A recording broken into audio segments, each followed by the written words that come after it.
علیکم برادرها. اینمی آدم که میبینید در نوار، اینمی بچه قتل اینمی دختر، این بچه تاجیک های، این دخترش نمیدون راستی گب کی جوگی های، خلاصه توجیکی کب نمیزنه ده. قطعا این بچه فقط میبینه این چست همی کافه میبینن عبید کنی.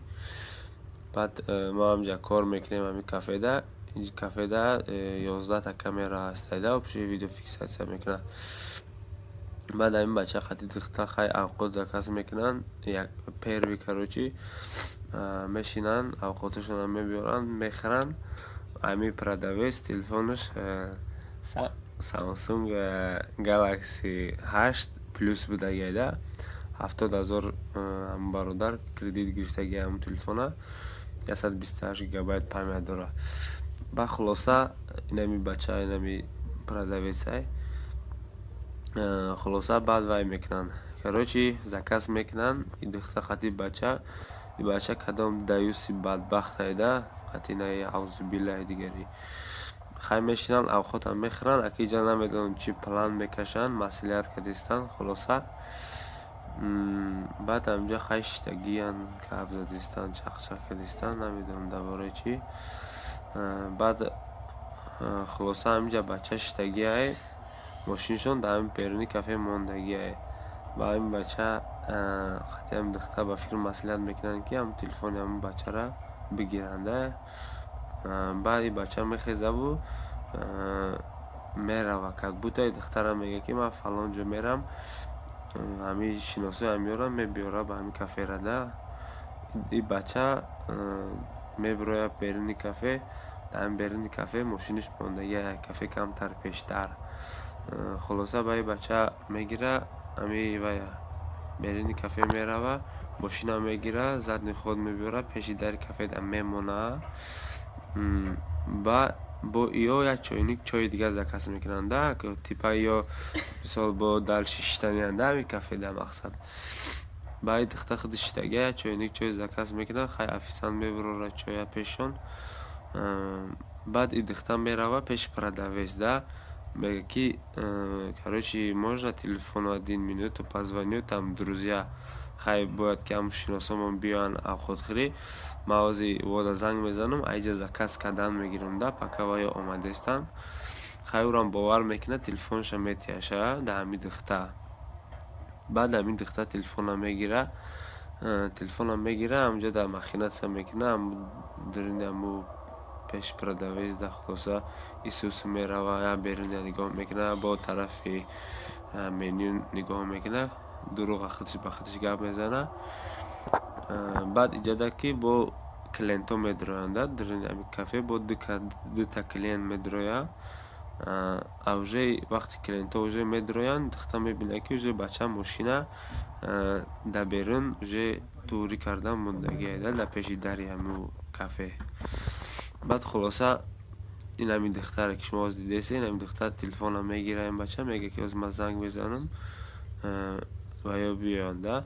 بعد این یکم بار تلفون هم میگیره نمیدونم چی کار میکنه که تلفون بلاکیروفکا میشه با میگه که هوی که سر زنگ زنم خیلی بایی بچه تلفون شوی میکنه میتیشه و خودش با خودش دروغ گوزه دیسته خودش با خودش گوزه دیسته دروغ را که خیلی تلفون هم میبینه میگه آن اشتیاق بوده تو دست ده بایی بچه از تلفون هم باید بردگه میتیشه ده و دخته پرالش هم میزنه هوی میکنه. اینجا از دیدش ما دو تا کلین درومه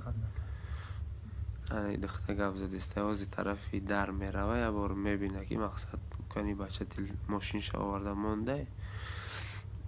بچه این دخته همینجا طرف منیو ایسوس رفته آمده استه تیپا که پخوادکش که از این اوقات زکلیسته ده مقصد اینجا اوژه ماشین موندگه اینمی کیا دیدستین کیا موندگه اینمی بچه توجیکه خدا نمیترسی بگو همینجا فقط میبیو همینجا توجیکه گفته حرمتت کردیان قطعی عوض بیله بدبخت چند بدبخت کدامی هسته ایو. خلاصه ای کافه میبروی ای دخته و برامد دخته میدوه سرزم ماشین دم میشینه اینا ماشین دم میشینه ای بچه های میکنه میرونده. هر دینه که به واسطه زوری آمده باشد و اندک زمان از بین میرفت. این اسلام دین فطری است، دینی که در وجود انسان است، دینی که در رحم مادر بودگی در وجود ما هست. ببینید چنگیز اینقدر مسلمان ها رو نابود کرد، کتاباشو نابود کرد، بعد از 10 سال چنگیز با عالم پر از اسلام شد.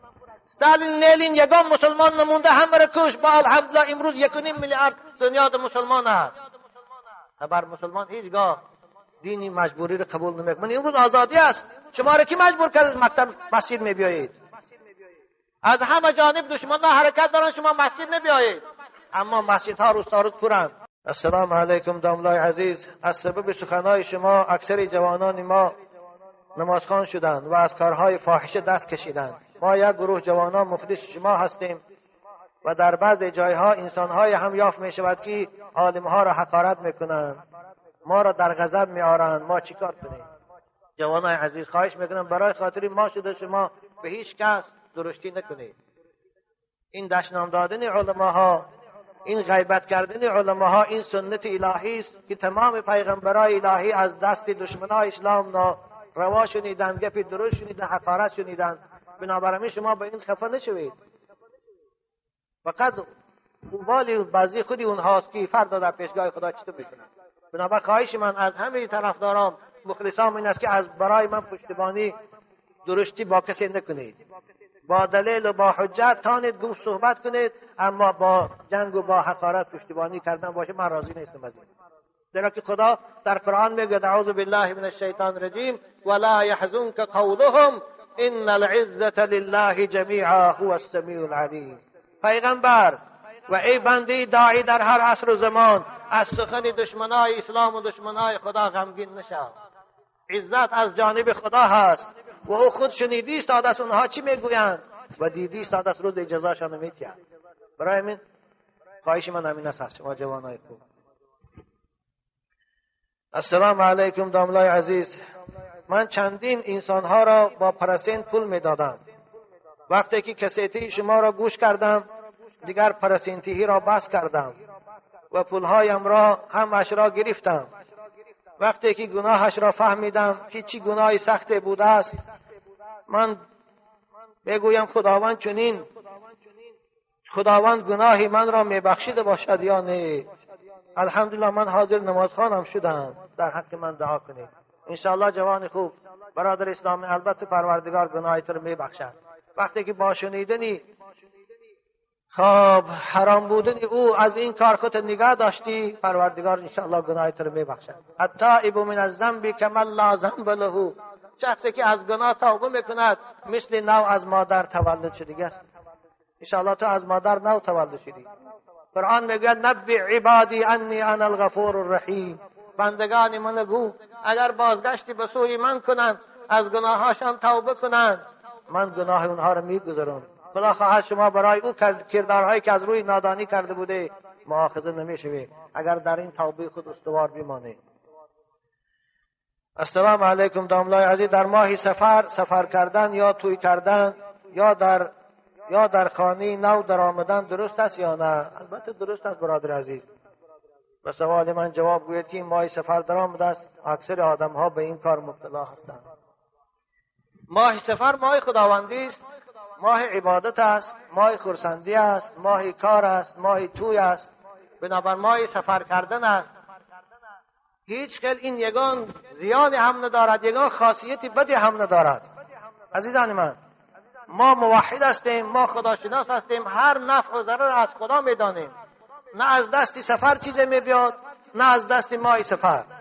بنابراین در ماه سفر من الحمدلله ما مال هم میکشیم، در خانه هامون مثلا خرسندی هم میکنن، طبق هم میشکنن، خوب شکست در یکم کم بودی نمیشه، هر روز میشکنه تو باید طبق دیگه میخره میبره. بنابراین در ماه سفر هر کاری کردنی باشه مانند پیش ماهای دیگر ادامه دادن گریتان ثواب هستیم. در اسلام فال بد دیدن از ماها و از روزها و هفته ها نیست. باور کنید نیست. حالا در بعضی کتاب هایی که هستند چهارشنبه نحس است و اینش نحس است، آخری ما دروغ است. این گپا رو باور نکنید. خب این مکتوبی که خلاصش در اول صحبت گفته بودم برادری عزیز. السلام علیکم داملای عزیز. اولا در حق شما و قبلگاه شما، خانواده شما، نیکبختی دنیا و آخرت را تمنا دارم. بعدا از جناب شما معذرت میخواهم، زیرا نیتی من رسیدن به نفس شما نیست و زبانی که در حق شما